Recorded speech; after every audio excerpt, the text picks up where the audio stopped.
கிண்ணியா பிரதான வீதியில் உள்ள ஒரு உணவகத்தில் சாப்பிட்ட 25 நபர்கள் நேற்றைய தினம் உடல் நலக்குறைவு காரணமாக வைத்தியசாலையில் அனுமதிக்கப்பட்டுள்ளனர்.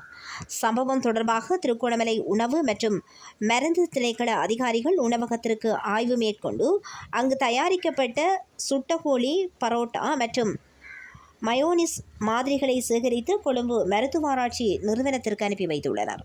பாதிக்கப்பட்டவர்களுக்கு வாந்தி, வயிற்றுவலி மற்றும் தவிப்புகள் என அறிகுறிகள் காணப்படுவதாக தெரிவிக்கப்பட்டுள்ளது. சுகாதாரத்துறையின் ஆரம்ப விசாரணைகளின்படி மயோரிஸ் உரிய முறையில் தயாரிக்கப்படாமையும் உணவில் மாசு ஏற்பட்டிருப்பதும் காரணமாக இச்சம்பவம் நிகழ்ந்திருக்கலாம் என தெரிவிக்கப்படுகின்றது. பாதிக்கப்பட்டவர்கள் தற்போது சிகிச்சை பெறுவதற்காக மருத்துவமனையில் அனுமதிக்கப்பட்டுள்ளதாக மருத்துவமனை வட்டாரங்கள் தெரிவித்துள்ளன. உணவுப் பொருட்கள் மற்றும் உணவகங்களில் சுகாதார விதிகளை பின்பற்றுவது அவசியம் என அதிகாரிகள் தெரிவிக்கின்றனர். சம்பவத்தின் பிறகு குறித்த உணவகத்தை தற்காலிகமாக மூடி வைத்து மேலும் விசாரணைகள் நடாத்தப்பட்டு வருகின்றன.